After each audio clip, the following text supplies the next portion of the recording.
We're finally here with our top 10 best games that we've played in the last year. It's been a long journey. We made video after video after video after video ranking the 94 games that we played in the last year. If you want to check those out and see what I had to say about those games, you can go ahead and do so, but that's not what we're here to talk about. We're here to talk about the best games. Games 1 through 10. Now, I tried to be careful and not spoil anything about what these games are going to be. So if you haven't been keeping up with my Twitch channel, then you wouldn't know what games I've played over the last year, and you might not expect what's to come. Leave a comment down here. Let me know if you've played any of these games before, if you agree with what I had to say about them, or just let me know what your favorite games were that you played recently. I'm not going to hold you guys up anymore. Let's get right into it and start with number 10. Endara Gaming, where we beat the games.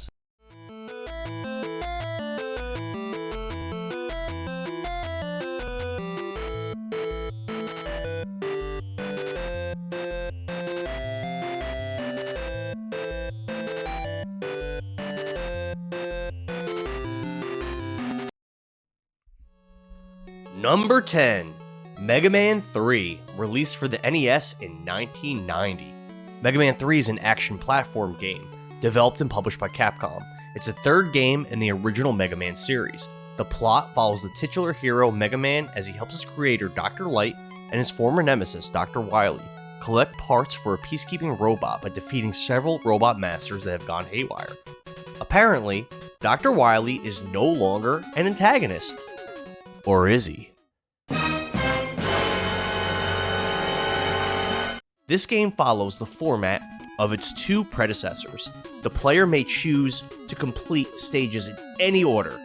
Defeating the stage's boss will grant the player, as a reward, the special weapon of that boss.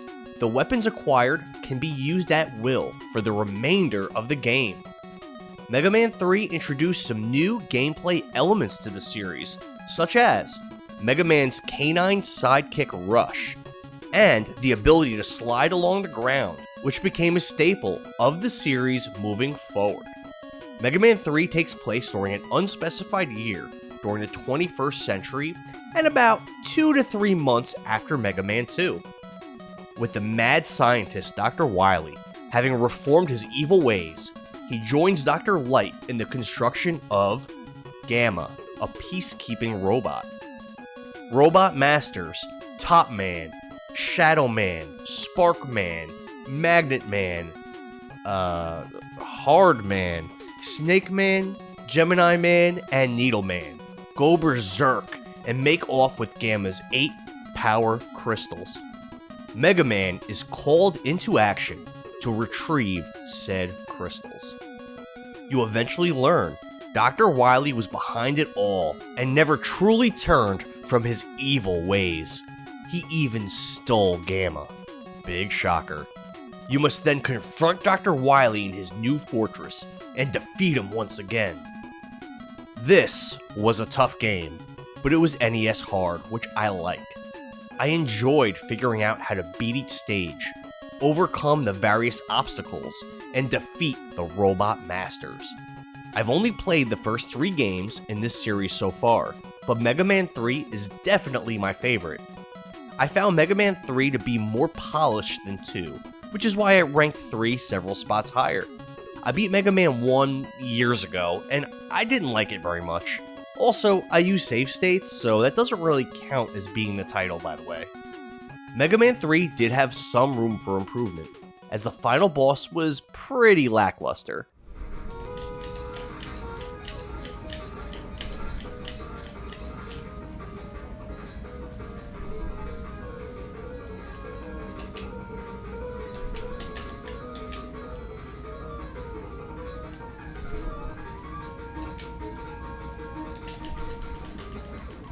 Boom! Haha! Mega Man 2's final boss was definitely better. Despite this minor nitpick, Mega Man 3 was a well-polished, fun title with great gameplay, enjoyable music, challenging difficulty, and, well, it was my 10th favorite game on this massive list. Oh, we're at the boss. All right, that was easy. Oh, we want the magnet, right? We want this. Right, let's see what this guy's like.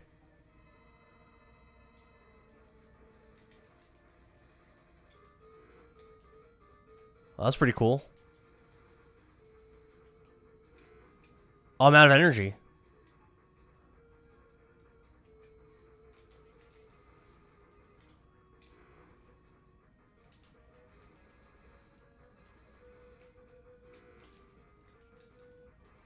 No, he has one little bit of health left. Do I get my power back? I might not. I think I actually don't. I don't. I heard this game has a really good intro, so let's check it out.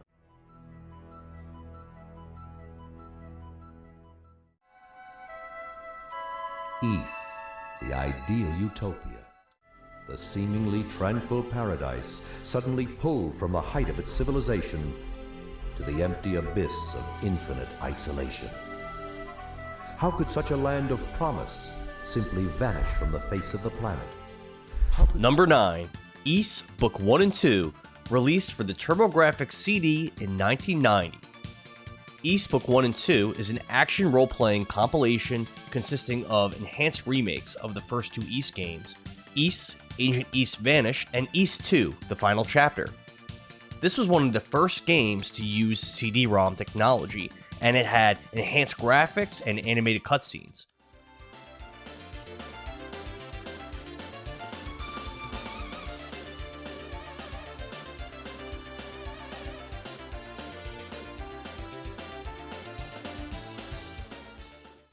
This was also one of the first games to use voice dubbing. How can I thank you for saving me? The basement of the shrine was such an eerie place. After that, I went to Jeva's house. This CD contained 41 separate music tracks, 24 minutes of voice acting, and 20 minutes of animated cutscenes. In both games, you control Adol Kristen, a red-haired swordsman. In Ys 1, you search for the 6 books of Ys, which contain the knowledge needed to defeat Darkfact and the evil forces sweeping the land of Asteria. But of course you are still defenseless against my superior powers. The name Darkfact will be the scourge of all men to come. Oh, you are brave, but you are also a fool. You have no chance without the protection of the silver equipment. In Ys 2, you are transported to the floating island of Ys and must rid Ys of evil. Adol retains his experience from Ys 1, and I considered Ys 2 to be a continuation of the same game, which is why I decided to rate both games together. Typically, I would split compilations into separate games for the purposes of ranking them, but I decided not to do that here. In my opinion, the music for this collection was awesome, and the corny voice acting was pretty cool. Sarah. It's me, Lair, the poet. Oh. I knew you had the courage to save me, but to be honest with you, I allowed myself to be caught. Sure, the voice acting isn't polished like the Dealfield Chronicle and other more recent games, Live Alive also, which is on our list, but the voice acting here had a certain charm. Ys Book 1 and 2 is an excellent top-down action RPG. This is how you make a game. You want to talk about polish? You want to talk about the intangible qualities that make a game special? Well, this title has it all.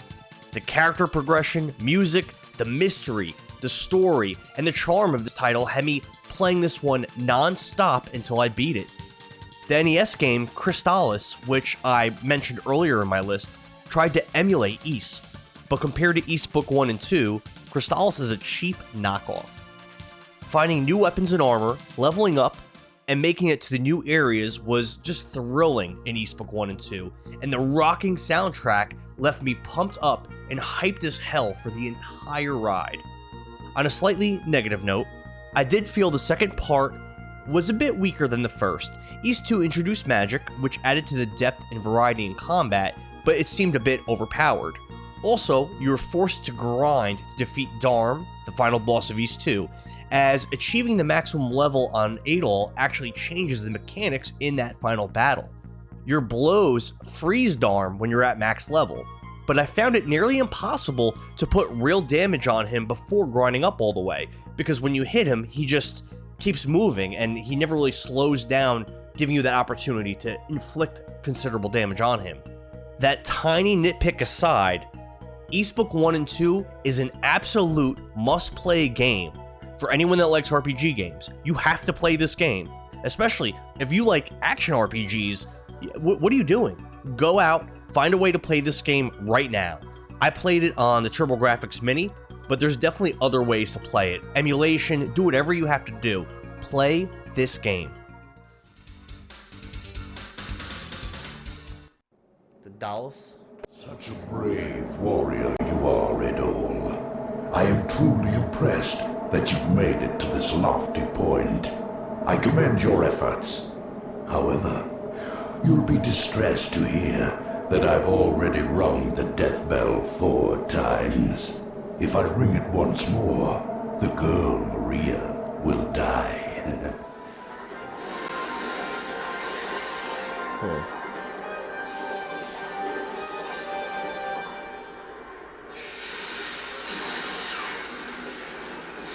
Huh. Pretty cool.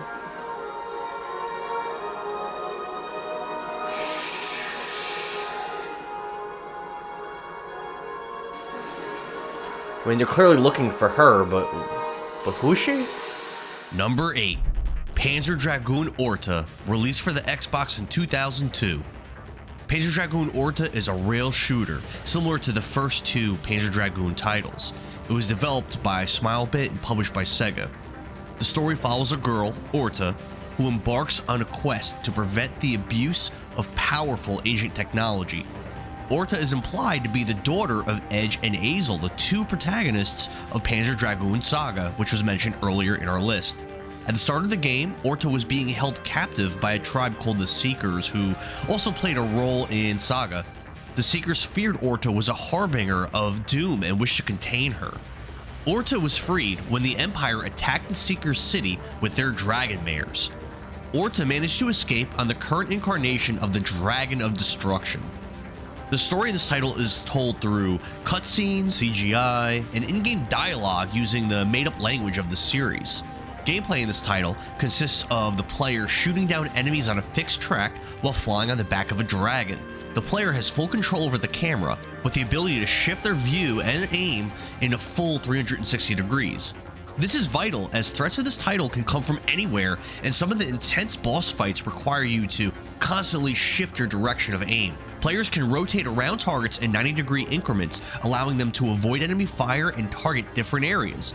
And this is pretty important, especially in the boss fights where you might be battling this giant boss with different weak points that change and transition as the battle progresses. Free aiming and lock-on attacks can be done simultaneously while controlling your dragon. Berserker attacks deal high damage to surrounding enemies while making the dragon invulnerable for the duration of the Berserker attack. Completing the main campaign unlocks content through Pandora's Box, which is a feature returning from the previous games. This iteration's Pandora's Box consists of a detailed encyclopedia of the world, a bestiary of defeated enemies, an archive of concept art, story cutscenes from this game, and selected CGI sequences from the previous Panzer Dragoon games. The biggest feature of Pandora's Box is additional chapters featuring different characters. These chapters play out using these visual novel style story segments that are pretty cool. Orta sold poorly but received positive reviews, which praised its gameplay and art design. Several publications named Orta one of the best games on the original Xbox, remarking on its gameplay and technical achievements. Before continuing to discuss Orta, I just have one thing I want to note. I beat every game in the Panzer Dragoon series in the last 2 years except for Panzer Dragoon Mini, which is a really expensive Game Gear game. I might try to find a way to emulate that title in next year so that I can include it in next year's video. Anyway, continuing on, I had many memories as a child with Panzer Dragoon 1 and 2, but absolutely zero nostalgia for Orta, as I had never played it as a kid, and I didn't even own an Xbox until much more recently. That being said, I consider Orta to be the absolute best that the Panzer Dragoon series has to offer. This game boasts awesome levels, intense boss fights, an interesting story, and even the side missions and bonus levels are pretty nice, introducing new mechanics and some welcome challenge. I love this game's beautiful cutscenes, and the gameplay was just truly glorious. It was so much fun to play this game. I'm so glad I had a chance to play it, and it was one of the best times that I had playing games in the last 2 years. I really enjoyed my time with this one. Ha! Yes! What a fun boss fight. What a great what a great game. Really cool. It was like Primal Punch! That's only in the holovids. Everybody knows Overwatch got shut down.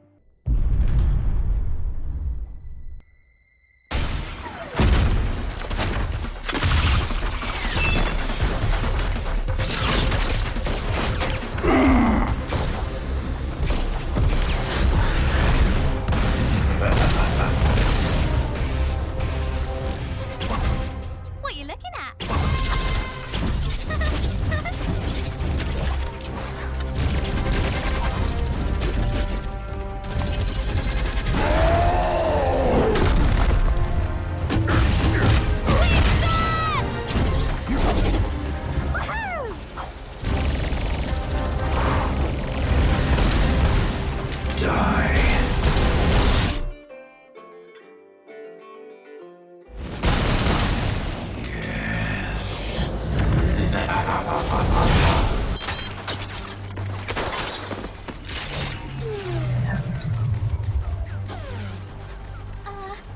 Don't worry, loves.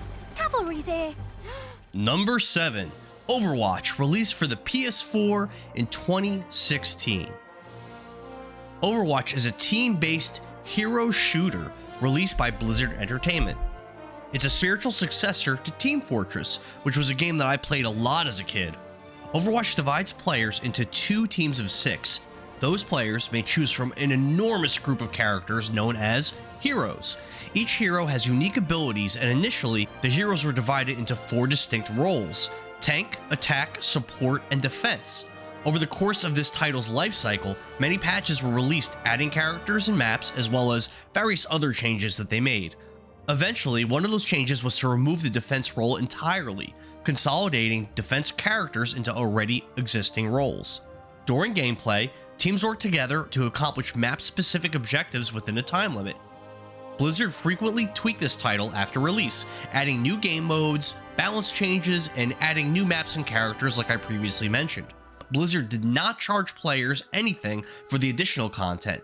The only microtransactions that were in this title was you had the option to purchase in-game loot boxes that contained skins, voice lines, spray paints, and a few other bells and whistles that were 100% cosmetic and optional and did not affect gameplay in any way. Overwatch is considered to be amongst the greatest video games ever made, receiving numerous Game of the Year awards and various other accolades. This game was played as an esport, with Blizzard funding and producing the global Overwatch League. This was the title that I played the most in the last few years, which was hundreds and hundreds of hours of fun for me. Many characters in this game come with completely unique abilities and kits from one another, which made trying out new characters feel really fresh, almost like you were playing a different game. To actually master this title, a player would need to master each character, which would be a crazy challenge even for players who are great at shooters. Over the years that I played this game, a few small issues did come up, such as balance issues. It seemed like they really weren't putting as much attention into this game as they were earlier on, and there was no true story mode either in this game. But the meat of this title was still fantastic, and it was always fun to play. I spent most of my time playing this game locked in on one character, trying to learn everything that I could about that character. This is called one-tricking in the Overwatch vernacular. That's what the community calls it. Some of the characters I one-tricked during my time playing through this game were Roadhog, Symmetra, Torbjorn, Lucio, and Wrecking Ball. Roadhog is pretty cool. He's a tank character, and he's got this scrap gun that acts almost like a shotgun, and he has this huge chain hook. The biggest thing with Roadhog is his chain hook. He basically throws it out in a straight line like Scorpion in the Mortal Kombat games, where he throws it out and does this get over here type move where he yanks an enemy, pulls them in. But you get experience with Roadhog and you get used to using this hook. What you're able to do is you do this combo where you hook a character in, you walk forward a little bit, you aim your scrap gun at their face, and you try to... It's a little bit of a different hitbox for each character, but what you want to do is you want to get most of the pellets from your scrap gun to hit them in the head, because that does double damage. Then you follow that up with a melee attack. And for most characters that are 250 HP or under, you could actually do this combo and straight out kill them. In Overwatch, it's very difficult to secure kills on enemy characters because you have tank characters protecting them, and you have support characters doing whatever they can to keep their teammates alive. So having the ability to combo out and kill a character in just a really short amount of time, just out of nowhere, it has a lot of value. Now Symmetra went through some really big changes from when I first started playing with her. Initially, and this is when I played Symmetra the most, she played as a support character, but really you would use her as defense. She has these little circular turrets that she was able to place above doors or in crevices, and what they would do was once an enemy came within a certain range, they would let out this static beam that would deal small amount of damage and slow that enemy down. So something you could do with these turrets is you could set them up above a door and around a doorway and set up this kill zone where the first person to walk through this door would just get completely annihilated by these turrets. And on top of that, you can create an awesome fatal funnel, making it really, really deadly for the first enemy that would come through. It was really fun to do. She also had her primary fire would lock on, and it would ramp up and do more and more damage the longer you stayed locked onto an enemy. And her alternate fire would shoot this slow-moving orb that could bypass the non-static shields that were in the game that enemy tanks could project to protect their teammates. So she had like a lot of cool things that she could do, and she was really fun. Torbjorn played a lot like the engineer character from the Team Fortress games, where he could build this upgradable turret and hammer on it to heal it up, upgrade it, and it would shoot at enemies that would come within its path. It was really fun to use, and he had some other things that were pretty cool in his kit too, and he's another character where, like Symmetra, he went through a lot of changes. The turret was really what made him fun to use, and you could try to put it up in like clever little spots, so when a team fight would break out, your turret would be getting tons of value if the enemy took a long time to try to figure out where it was or put themselves in harm's way to try to destroy it. Lucio is a support character, and he was awesome. He's able to wall ride. He basically could skate on walls and stay up in the air, and he's super maneuverability. He also has what I consider to be the best ultimate ability in the game, where he creates a sound barrier that gives all of your allies this temporary max HP boost, which was awesome for initiating fights, saving your team from enemy ultimates, or just saving your team if many of them were low health and the enemy team was pushing and your whole team was about to get wiped out. You could just use your sound barrier, which makes Lucio jump up into the air, slam the ground, he says some cool voice line, and just you could completely turn a fight around. He also has two auras, a speed aura and a healing aura, which are really cool. I was on a pretty low tier of Overwatch, so generally my opponents and my teammates weren't that great because neither was I. So using that constant healing aura would bring a lot of value. High level players don't really use Lucio like that, but in lower level gameplay, you can get a lot of healing in just by staying alive and being near your team. His speed boost was fantastic if you played him alongside a tank that knew what they were doing, because you could engage that speed boost and push your tank forward to close the distance on an enemy team and really swing a fight and just create a lot of space. It was really cool. Lucio also has this ability to take advantage of one of my favorite things to do in Overwatch, where you can get these environmental kills by throwing opponents off the map. And his gun, its alternate fire, it would basically let out this like puff of, I guess you could say, almost like this air current that just would knock an enemy back a short distance. It was really easy to use that to throw and yeet enemies off the map. It was really fun to do. And certain maps, he was just a blast to play. Wrecking Ball plays unlike any other character in the game, where he's this tiny little hamster that pilots this mech that can turn into a ball and roll around. And this mech has this grappling hook. You could swing yourself up into the air. You have the ability to slam enemies to do massive damage to all the enemies, especially if they're bunched up, and knocks them up in the air, leaving them vulnerable. You could smash into enemies to displace them, knock them off the map. He was really, really fun to use. There's this cool combo where you could swing up with the grappling hook, slam into enemies, launch yourself in the air, ultimate in midair, which drops these mines that take a second to activate, then pile drive down on your enemies, knocking them up to the air, stunning them for a short amount of time, and then they land on your ultimate mines. You could just wipe out tons of enemies like that. It was so much fun. It's unfortunate that in Overwatch 2, he doesn't seem to be quite as good, because in Overwatch 1, I really liked using him. Now, learning how to play each of the characters and learning how they interact with each other is definitely a bit of a time sink, but trust me, it was a blast playing through the thousands of matches over the last few years. The high that you feel when your team is dominating the enemy and working together like a cohesive unit, or when you come back in a game that feels impossible to win, it's just an incredible feeling. The fun that I had playing Overwatch with friends or even with strangers is something that I've rarely experienced in my decades of playing video games. It's only us! It's only us! I'm gonna vote for myself. I'll give it to Dom. Give it to Dawn. No, you didn't, Jancy. Yeah, I did. Same. You're welcome. Even though the sequel, Overwatch 2, has some issues, I highly recommend giving it a go. I promise everyone watching this video that if you do give it a try, you will have a great time playing that game. Except when you lose.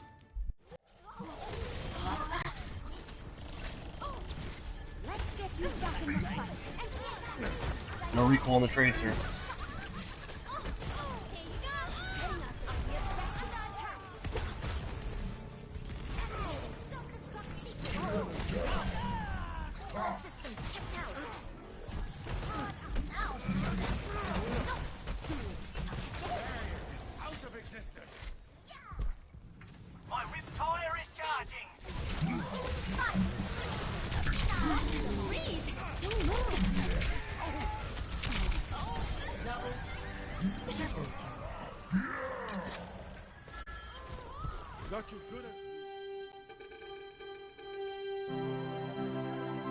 Yuji Horii, yep.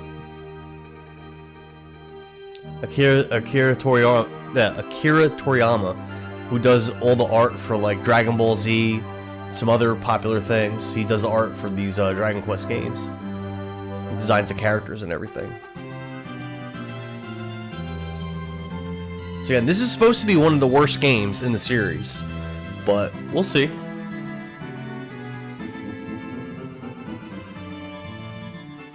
Number 6, Dragon Quest VI: Realms of Revelation, released for the Super Famicom in 1995. Dragon Quest VI is a traditional turn-based RPG featuring a class system in which the party of player characters can choose classes that dictate which spells and skills they learn, very similar to Dragon Quest III. After making it to All Trades Abbey, the player has the option to transition into one of several starter classes. Amos. Let's do a fighter.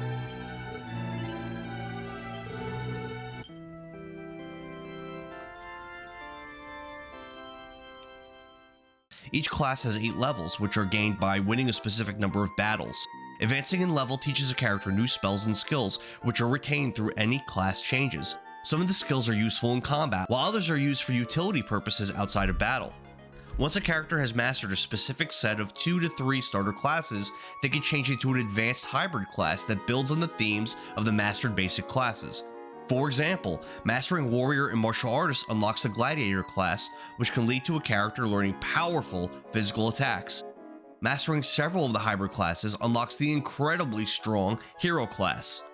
Some of the classes have special bonuses beyond stats, spells, and skills, such as the Merchant, who gives a small increase to the party's income after each battle, or the Sage, who receives a discount to the MP cost of spells. The player classes in this game include Warrior, Martial Artist, Mage, Priest, Dancer, Thief, Beastmaster, Merchant, Jester.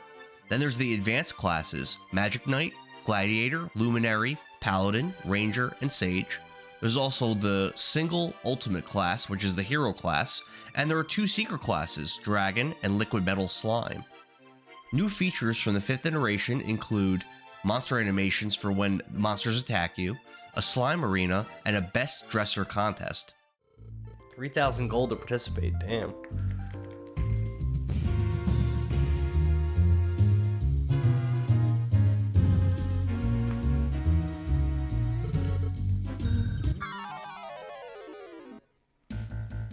Yikes. This title also features a bonus dungeon and other extras after completing the main storyline. Dragon Quest VI had a day and night system like some of the previous games, and certain story events only occur at night. The setting in Dragon Quest VI is fantasy, with monsters, knights, and castles. The setting is divided into two separate worlds, the real world and the dream world. The two worlds have separate but very similar maps. To traverse from one world to the other, the player has a few options. You could use these special warps such as falling down wells that you find in towns or riding magic beds straight into the dream world. Sleep well.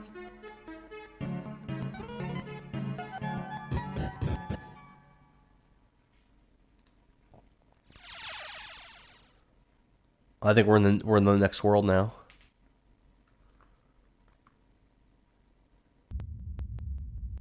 There he is. There's a kid that died. That's a great bed. Nice to meet you. I'm John. Thank you for getting the fragment of courage for me. In return, you can have this bed. I don't need it anymore. You can freely travel through the sky on it. What's up? What is that? You can ascend or descend stairways on the world map, or fall through just these holes in the world map that lead from one world to the other. If a person or object that you were searching for is not found in the real world, you might be able to find them in the dream world, and vice versa.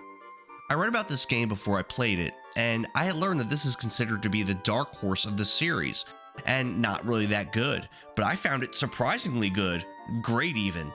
Though my opinion is different from the consensus in the Dragon Quest fandom, I found this title to be much better than Dragon Quest V, which I found to be kind of mid, and I had listed it much earlier in my top games played this year.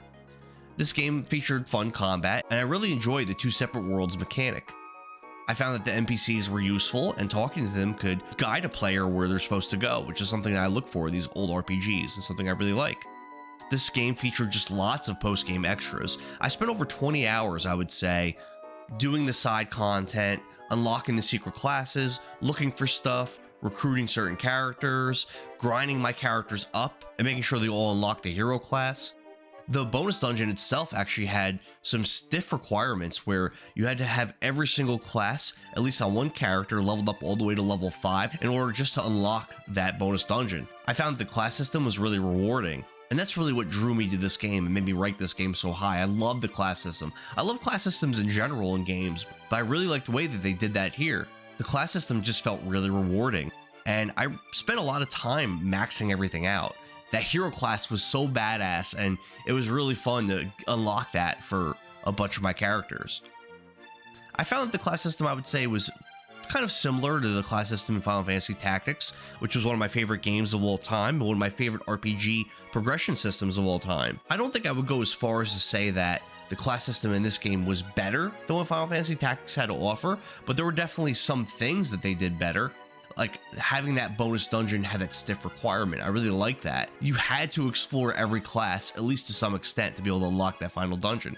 It was a really cool thing, and I really enjoyed the final dungeon as well. It was fun. The final boss was really fun, and you get this extra special ending if you beat that secret final boss in the bonus dungeon, where he actually transports you and himself to the regular final boss of the storyline, and that secret bonus boss kills the storyline final boss in like this really cool boss versus boss battle that you get to watch. It was, I don't know, it was a pretty cool thing. It was unique. It wasn't something that they had to do, but I really liked it.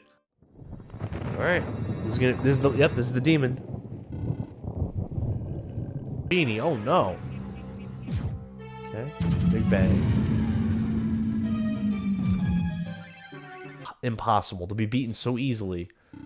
Your victory shows me your worth.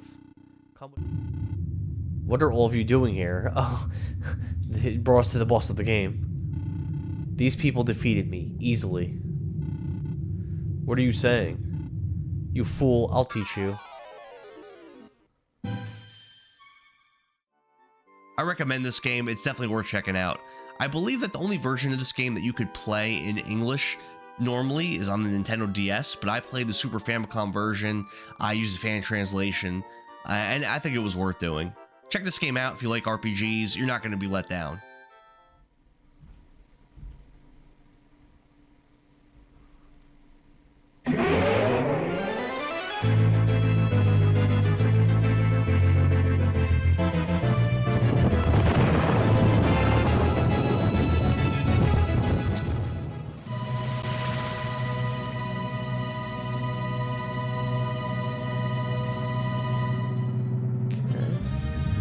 I don't have enough strength. Give yourself to God. Pray to God, praise God. You must become God's strength. Okay. It's weird, but alright. Top 5. Number 5. Breath of Fire 2, released for the Super Nintendo in 1994. Breath of Fire 2 is a traditional turn-based role-playing game, developed and published by Capcom. It's a second entry in the Breath of Fire series, and unlike later installments of the series, which were loosely connected to one another, if connected at all, Breath of Fire 2 is a direct sequel to the first title, and set 500 years after the original game.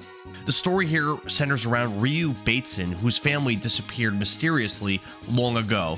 The way that they did that part of the story, and they showed Ryu with his family as a young child, and then introduced that mysterious disappearance was really well executed. After Ryu's friend Bo was falsely accused of a crime, Ryu embarked on a grand adventure to clear Bo's name. That might not sound like a super interesting story hook, but trust me, things really pick up as you work towards your goal. In this game, just like the previous entry, you can have 4 characters in your party at a time, but now you can freely switch your characters in and out when your team is in certain areas. Each character has a unique ability that they can use outside of combat to access certain areas, avoid traps, destroy objects, or move about the world more easily. That might not sound like that exciting of a mechanic, but it forces you to use certain characters when you go to certain places. That can be annoying at times when you bring characters that you don't really want with you, like, let's say, you're forced to bring Kat in a certain dungeon when she's underleveled, but you're forced to use her because she can destroy certain kinds of barriers. But overall, I like the mechanic, and I liked how it forces you to make sure everyone on your team is at least somewhat strong. This game features excellent music tracks, one of which I use often in my D&D games. Let's listen to the music.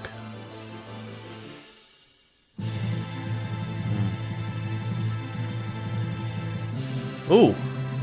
All that hits.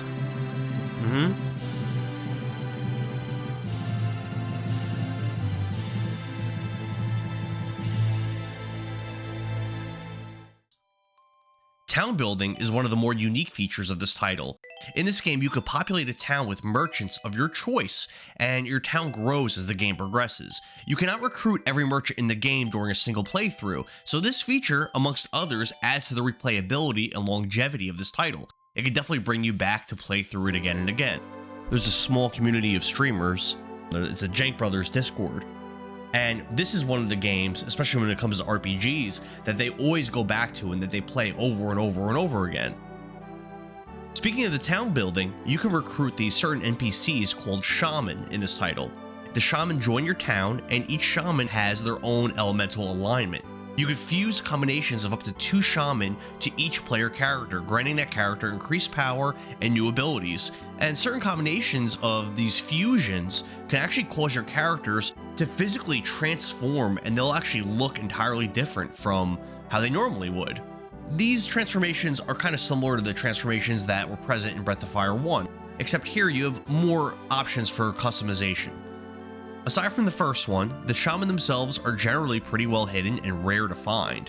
There are a total of 6 Shaman in this game, which consist of the following: Fire, Water, Wind, Earth, Holy, and Devil. Unfortunately, if a fused character dies, they lose the power of their Shaman after being resurrected, and you need to make another trip to your town in order to do the fusion again, so you gotta plan accordingly. I remember diving into the final dungeon when I played through this game, and I had my fusions set up, and I was all like pumped and ready to go, and a couple of my characters ended up dying pretty early into the dungeon dive, and it would have been really annoying and time consuming to go back, so I just dealt with it. I just stuck it out with my characters being unfused. The Shaman system was fun to experiment with, and I became pretty invested in properly decking out my little town. Aside from series mainstays, the dragon-empowered swordsman Ryu and the black-winged mage Nina, in Breath of Fire 2, you can recruit the bulky armadillo-like hybrid healer Rand, who I used a lot in the early game, and I thought he was awesome, but then later on in my playthrough, he kind of got overshadowed by some of the other characters. The agile fighter monkey Sten, who I used on occasion, he was an okay character. The aloof frog prince Sean, who I didn't really use all that much. The feline glass cannon Cat, I loved Kat in the early game, but in the late game it became obvious that she wasn't a good character. But you're actually forced to use her in some of the later dungeons, so you can't just ignore her completely. There's also the bow-wielding healer Dogman Bo, who in the late game was awesome. He has some really good abilities, he gets some really good spells, he's a great character. There's the whip-wielding Plant Man Spar, who again, I didn't really use him that much, and he's the last character that you get. And there's also the one hidden secret character, returning from the first Breath of Fire game, the Immortal Sorceress Blue, also known as Dace in some translations. When you get her, she's really high leveled, and she's one of the most powerful characters that you have in the game, until you get to the late game. And then as the other characters start to catch up with her, her stats and her spells and her abilities aren't really that impressive. The story in Breath of Fire 2 is a true fantasy epic. It's just fantastic. It's full of twists and surprises. The story is well told and interesting, with nicely crafted lore, well-developed characters, some of which actually grow as the game progresses, and aren't just stuck in this one-dimensional static stasis like in a lot of early RPGs, which was nice to see in a mid-90s RPG. The setting here is immersive, and you can generally figure out where to go in the world without needing guides or anything like that, unlike the first title. Breath of Fire 2 had much greater stakes throughout most of the story compared to the third game, and was generally more interesting. Breath of Fire 2 was more polished than the first game, and the story was way more cohesive and made more sense by far. The story is really what I love so much about this game and why I rated it so high. There's lots of secrets and hidden things to find. Capcom did not skimp on the bells and whistles in this traditional turn-based RPG title. It's much better than the other Breath of Fire games that I've played so far. Granted, I haven't played 4 or 5 yet, but I would say that I am a really big fan of RPGs, and after playing this title, I remember discussing this game with the group chat, and I came to this conclusion that Breath of Fire 2 is just not a missable game. If you consider yourself an RPG enthusiast, you need to put this one on your bucket list. It's the kind of game where, once you play it, you will compare all other RPGs to this title because of how well done it is. Your god enjoys hurting women, you dirtbag. Damn. It's wonderful, Taiga. Did you come alone? Yeah, I will kill you. You cannot defeat me, Taiga. If any of Taiga's friends are among us, watch very carefully to what happens when you defy our god and his powers. Congratulations, Clarice. Taiga has come to save you. I'm going to send the two of you to St. Eva's side. Now, Taiga, why don't we jump in and help? I'm going to make you feel better since you were brave enough to come alone. Darn. Oh. Even as a little kid, the only time I was impressed with Sonic 1 was when... What? Oh, what just happened? Oh, man. Link Fortress Zone. The only time I was impressed with Sonic 1 was when it was new. Sonic 2 wasn't out yet. Oh, cool. That's right. They're playing it shot down. That's really cool. Number 4, Sonic the Hedgehog 2, released for the Sega Genesis in 1994. Sonic the Hedgehog 2 is a platforming game developed by Sega Technical Institute. It follows Sonic as he attempts to stop Dr. Robotnik from stealing the Chaos Emeralds to power the Death Egg, his space station. Like the first Sonic the Hedgehog, released in 1991, Sonic blasts through side-scrolling levels at high speeds while collecting rings, battling bosses, and avoiding hazards. This title introduced Sonic's popular sidekick, Miles Tails Prower. This iteration of Sonic features faster gameplay, larger levels, a multiplayer mode, and special stages featuring pre-rendered 3D graphics. Sonic has a new ability in Sonic 2. By crouching and holding the jump button, Sonic can tuck himself into this ball, and he begins to spin and spin and spin with great speed. If you release the button, Sonic blasts forward, dealing damage to enemies in his way, and possessing impressive momentum from a dead stop. And Joey said, I don't really play the games, but I love the franchise. Yeah, so then you'd be familiar. This ability alone was a big deal for me, and was one of the many reasons why I always preferred Sonic 2 over Sonic 1 when I was a little guy. Sonic the Hedgehog 2 played a major role in keeping Sega competitive with Nintendo during the console wars of the early 1990s, and it still receives acclaim even today, often cited as one of the greatest video games of all time, as well as one of the very best Sonic games. I rank this game towards the very top of my list for two main reasons. Number 1, I beat this game hundreds of times as a kid, and I still loved playing it as a grown man in my late 30s. It's just fun. And number 2, The stream chat was popping off while I played Sonic 2, and I was joking around with other people, and it made this game even better to play. It was really fun to interact with the chat while playing it. This game has many memorable boss fights against Dr. Robotnik and his various robots and forms. That's it. Hit by that. Black heights are gonna hurt you if you get hit by that. Let's be careful here. The final sequences were really memorable and excellent, such as flying towards the Death Egg with Tails piloting this tiny little plane, battling Metal Sonic and trying to escape the Death Egg before it exploded were also really cool sequences. This was my favorite platforming game title from last year. It's colorful, controls great, it's appropriately challenging, and it was well worth my time.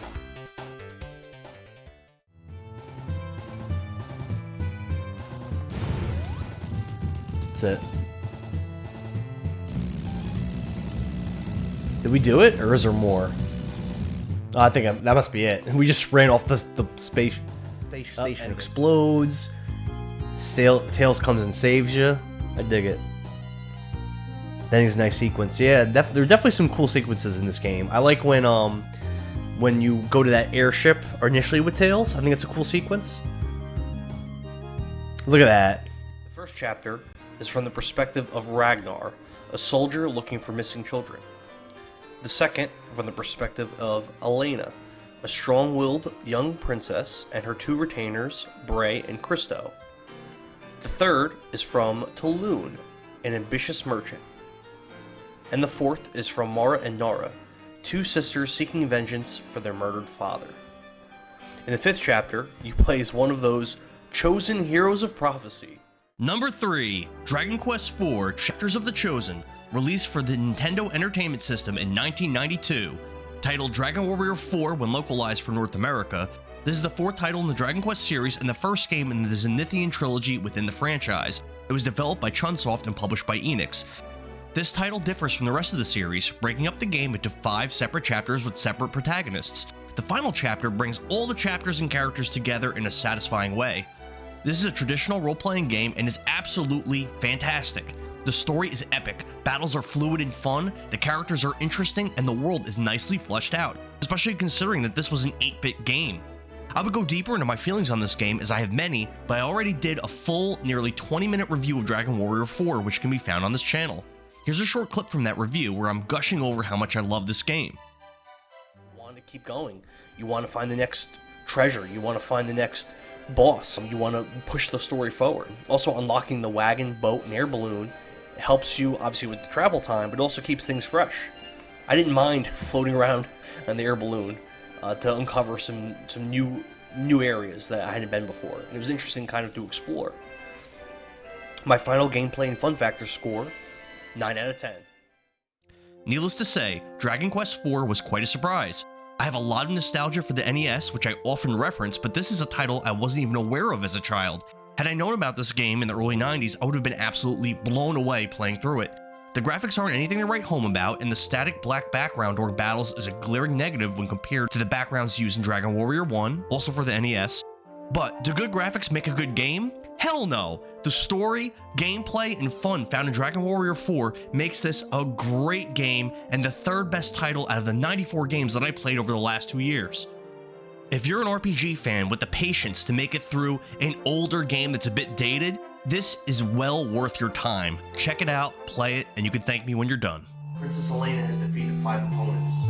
Congratulations, Princess Elena. The final match is next. Call Necrosaro.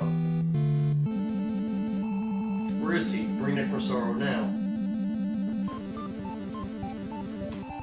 What? Necrosaro is missing? We can't wait for him forever. I declare Princess Elena the winner of this tournament. We're gonna go for a full playthrough. No continues with the stipulations. We're allowed to lose as long as we don't get a game over. So if you get to Tyson and lose, I think it's automatically a game over. But otherwise, you're allowed to lose like 2 or 3 times. Yeah, we're not going to use passwords, and we're not going to use save states. We're going to beat this game like legit.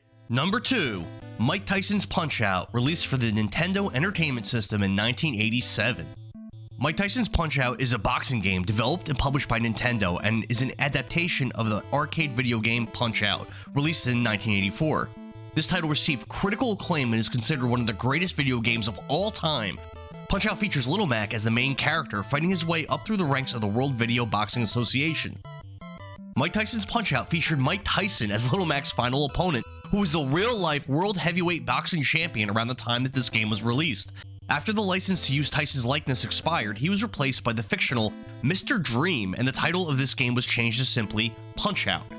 Little Mac has a limited repertoire of punches compared to most of his opponents. He can perform left or right jabs, left or right body blows, and a powerful uppercut. The uppercut can only be used after earning a star, which a player can usually acquire by counterpunching an opponent with certain timing. The timing required in instances where a star can be earned differs from enemy boxer to enemy boxer. Little Mac can acquire as many as 3 stars at a time, and to perform the uppercut, the player has to press the start button, which is usually not how these games were controlled back then. Little Mac's defensive options include dodging left or right, ducking, or blocking punches by putting up his guard. Little Mac has a heart counter, which basically represents his stamina. The counter decreases upon Little Mac getting hit, blocking a punch, or throwing a punch that an opponent dodges or blocks. When Little Mac's heart meter reaches 0, he temporarily turns different shades of pink, which is supposed to represent Little Mac being exhausted. While pink, Little Mac cannot attack, but he's still able to dodge, duck, and block. A bout can end by knockout, TKO, or decision. A knockout occurs when a boxer gets hit and falls to the canvas. After a 10 count by the referee, who just so happens to be Mario, the match ends in a KO or knockout. A TKO is attained by one of the boxers being knocked down 3 times in a single round. The match automatically ends in a technical knockout. Lastly, a bout ends in decision when a bout lasts more than 3 full rounds without a clear winner. The player can win this decision by having acquired a certain point total before the final round is over. Some bouts cannot be won in this manner by Little Mac and will always result in a loss if you cannot win by KO or TKO by the end of the 3rd round. Mac typically can only get up from knockdowns 3 total times in a single bout, but only 2 times when facing specifically Mr. Sandman or Super Macho Man. Being knocked down too many times will force Little Mac to stay down for the 10 seconds no matter what you do, even if he has not suffered a loss via TKO. Little Mac faces a variety of opponents in this title. 3 in the minor circuit, 4 in the major circuit, 6 in the world circuit, and then a final bout against either Mike Tyson or Mr. Dream, depending on the version you're playing. The opponents you face throughout the game consist of the following: Glass Joe, Von Kaiser, Piston Honda, Don Flamenco, King Hippo, Great Tiger, Bald Bull, Soda Popinski, Mr. Sandman, Super Macho Man, and either Mike Tyson or Mr. Dream, depending on the version. The bouts against Mike Tyson and Mr. Dream are exactly the same. The only difference in the 2 boxers is that they use a different sprite, but are otherwise identical in the way that they fight. I'll also note that you face Piston Honda, Don Flamenco, and Bald Bull twice each as well. Punch-Out is a game from my childhood that I always come back to. I played this game many times at a neighbor's house as a young boy, but could never get very far. I remember always being stuck at Bald Bull, but I probably did manage to beat him back then, like once or twice. It's kind of hard to remember.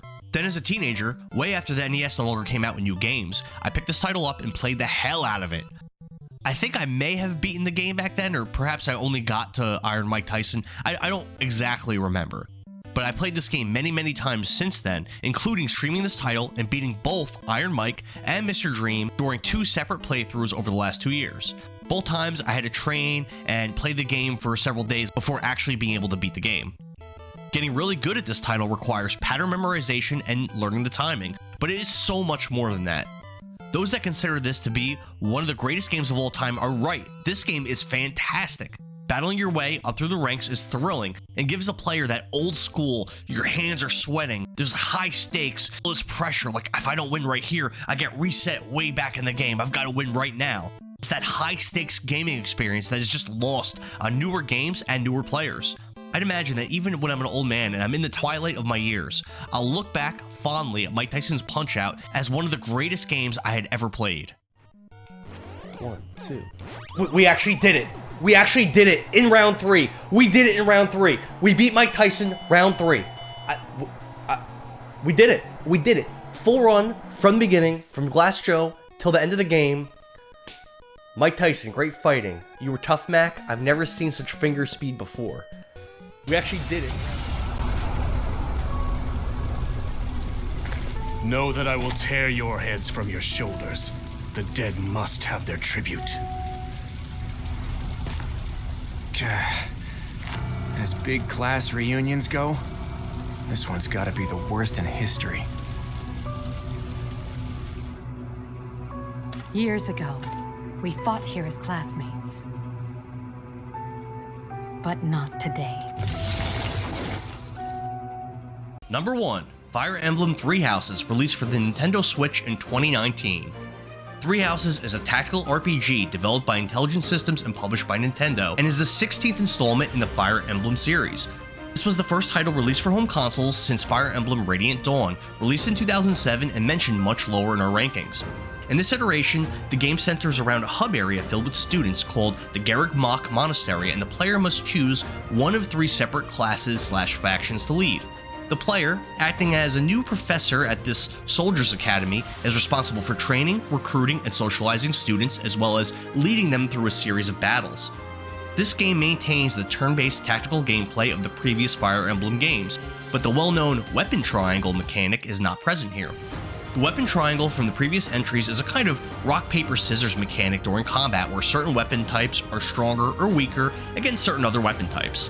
While this title does lack the weapon triangle, in this game your units can learn a variety of weapon-based skills called combat arts. Combat arts are learned by becoming proficient with a certain type of weapon. They are generally more effective than standard attacks but cause greater degradation to a weapon's durability. Like in the previous games, weapons have a set number of uses before they degrade and their stats are lowered. This title incorporates social simulation and time management elements, adding a lot of depth to the gameplay outside of battles. The game's school-like system and time skip later in the story took inspiration from the 4th installment, Fire Emblem Genealogy of the Holy War, which was one of my favorite RPGs of all time and my favorite Fire Emblem game prior to playing this title. While hanging out in the monastery hub between storyline battles, the player has a set number of days marked on a calendar which can be used for a variety of activities. These include teaching classes, field exercises, planting seeds in the greenhouse, and fishing in the pond. While some of those activities might not sound all that interesting, when you're playing through the harder difficulties, you're going to find that you're going to do every single activity that you possibly can. Each action during the hub section of this game costs a set number of time points, and you have a limited number of time points each day. And there are more activities available to the player than are possible to take on in a single day, so the player must choose which activities to trigger, losing access to the activities skipped as a consequence. The player can participate in free time events where you can interact socially with the other students and build relationships with them. If your relationship with particular students becomes strong enough, your main character can marry one of the students after a story-based time skip event. This wasn't the first strategy RPG that I played where the game pushed the player to build relationships between characters, as Shining Force 3, one of my favorite games of all time, had a friendship system, but the relationship building mechanics in Three Houses it's a lot deeper than anything I've ever seen before. By raising certain attributes and taking certain actions, the player can recruit students to join his or her house. Some students are much more difficult to recruit than others, and certain characters are impossible to recruit, such as the leaders of the other houses and their assistants. A new feature introduced in this entry is the ability to hire and assign battalions to your units. Battalions have passive benefits that grant buffs to their assigned character, and they can perform special moves called gambits. Now, gambits add even more depth to the already deep battles, as certain gambits can heal multiple units or stun powerful enemies. In the higher difficulty settings of Three Houses, I found the gambits to be necessary to win some of the tougher fights. In fact, I found utilizing all the tools and subtle advantages that you can find in this game to be just absolutely required in the maddening mode, which was the highest difficulty when this game was released. When I took on maddening mode, it was actually my 4th playthrough, and I had a specific progression plan in mind from the start of the game. I had saved up my professor points from the previous playthroughs, as unused points carry over to subsequent campaigns. The professor points allowed me to take more actions each day, giving me an additional advantage in setting up for the mind-blowing difficulty in maddening mode. Did I mention that I played through this game 4 times? Yep, I beat this game 4. That's 4 separate times. One after the other, after the other, after the other. I enjoyed this game that much. As with other Fire Emblem entries, there was a classic mode in which when your characters go down in battle, they die permanently. Three Houses also offers a casual mode where fallen characters are automatically revived after finishing a battle. Upon reaching a certain part of the story, a player can rewind and undo a set number of turns per battle using the Divine Pulse ability. How dare you get in the way of my brilliant plan?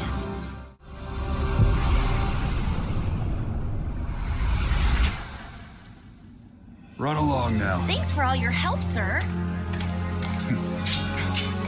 Hey! This feature was a respite from the brutal difficulty that a player can easily stumble into while playing through this game. Each unit in Three Houses is assigned a character class, which can be customized. Class changes become available upon a student passing the certification exam for that class during the school segments. One of the things that I love about Three Houses is the variance, customization, and depth that you can find here. In regard to character classes, the following list covers the available classes you could assign to the students on your team. Now get ready for this, it's a pretty big list. These classes include Myrmidian, Soldier, Fighter, Monk, Lord, Mercenary, Thief, Cavalier, Pegasus Knight, Brigand, Armored Knight, Archer, Brawler, Mage, Dark Mage, Priest, Swordmaster, Hero, Assassin, Paladin, Warrior, Fortress Knight, Wyvern Rider, Sniper, Warlock, Dark Bishop, Bishop, Trickster, War Monk, War Cleric, Dark Flyer, Valkyrie, Falcon Knight, Wyvern Lord, Mortal Savant, Great Knight, Bow Knight, Dark Knight, Holy Knight, War Master, Grappler, Dancer, Mage, and Gremory. Yes, there are quite a few options in this game in case you were wondering. Now granted, a lot of the classes are different versions of other classes, but still, there are advantages and disadvantages to each class, and the variety and customization that you have here is just few RPGs go this in depth when it comes to character classes. Prior to starting a school week, lesson plans can be put into place to individually manage a unit's growth and save you some time. Options for doing this include building support between two classmates by engaging them in group assignments, or simply instructing the class automatically with the auto-instruct feature. Three Houses takes place on the continent of Fodlan, and the landmass is divided into three rival nations who are now at peace. These consist of the Adrestian Empire in the south and west, the Holy Kingdom of Fargus to the north, and the Leicester Alliance in the east. Players take on the role of Byleth, a former mercenary with a mysterious past who becomes the Garreg Mach Academy's newest professor. You can choose to make Byleth male or female, but this has little effect on the story of Three Houses. The player, as Byleth, must choose one of the three schoolhouses to lead and teach, each assigned to a different nation in Fodlan. These include the Black Eagles, led by Edelgard, an imperial princess and heir to the Adrestian throne, the Blue Lions, commanded by Prince Dimitri of Fargus, and the Golden Deer, led by Claude, heir to the leading family of the Leicester Alliance. I have quite a few friends that have played through this game. They all seem to agree that the Golden Deer and Claude, that's the least interesting path to go on. And I feel like I was kind of lucky because I chose the Golden Deer as my first choice of a class to lead. So I didn't have to worry about dreading playing the least interesting of the classes. I will agree that the Blue Lions and Black Eagles are more interesting than the Golden Deer. I definitely enjoyed those two storylines more. Wow, wow, wow. Now, I'm biased. JRPGs are my favorite genre, with strategy RPGs being my favorite subgenre. So this title definitely gets initial points just for that. But this game is simply incredible. While the multitude of different things and content in this game might seem overwhelming to a new player, I loved how meticulous you could be when developing your team and customizing each party member. And again, in the harder difficulties, it is somewhat mandatory to optimize your team as much as possible. I am generally opposed to the idea of DLC, and I rarely get into DLC for games, but I purchased the Three Houses DLC and played through the entire thing, which included new playable characters and storyline battles. We're a unique bunch from all walks of life. Once you get to know us, I'm sure you'll love it here. As well as a brand new, I guess you could say it's like a side hub area. I took on the DLC and did pretty much everything that you could do within it. Trust in my opinion on the greatness of Fire Emblem Three Houses. I am no Fire Emblem fanboy. I've only played through about a half dozen entries, and I straight up did not enjoy Radiant Dawn, which many people love, nor did I enjoy the first title, Shadow Dragon and the Blade of Light, ranking it fairly close to the bottom of this list. That being said, Three Houses is a masterpiece. The combat is thrilling and enjoyable. The characters are engaging, interesting, and diverse. The story is fairly deep and very well told. I have zero interest in dating simulation gameplay, but the way Three Houses implemented it pushed me to explore that part of the game and mess around with it a bit, in my quest to do everything that I could to give my team an advantage, as well as to watch the additional cutscenes between the characters that you get to see through doing the dating simulation parts. Three Houses was one of those rare games that inspired me to set personal completion goals outside of simply completing the main story. I typically don't do extra stuff in a game unless I'm really into it, which I mentioned when I talked about Dragon Quest VI, the number 6 ranked game on my list. I beat 3 houses 4 separate times, one after the other, taking on new challenges in each of the game's 4 story paths and endings, one for the Blue Lions, one for the Golden Deer, and 2 somewhat separate paths for the Black Eagles. I've played many games over the last 2 years, 94 separate titles. Some were bad, some were good, but Fire Emblem 3 Houses was my absolute favorite. I rank it number 1 on this gigantic list. Reach for my hand, I'll soar away into the dawn. Oh, I wish I could stay here and cherish calm in peaceful days. I fear the edge of dawn, knowing time betrays. Thanks for hanging out and listening to me talk about games, ranking the top 10 games that I played over the last year. If you agree with my list, let me know. If you played any of these games before, leave a comment, explain your experience, and tell me if I'm wrong, if I'm right. I mean, regardless, I had a really good time talking about the games, playing the games, ranking them. It was a good time, it was fun. I really appreciate any of the support that you guys give me. If you enjoyed this video, like it, for sure. Subscribe to the channel. Keep a lookout for more videos from Endara Gaming because we come out with stuff all the time. I'm making videos on a weekly basis, sometimes even daily. Check me out on Twitch. It's twitch.tv/Endara_gaming. And I hope to see you guys in the coming year. We can play some games together. This is Endara Gaming, where we beat the games. All right, see you guys.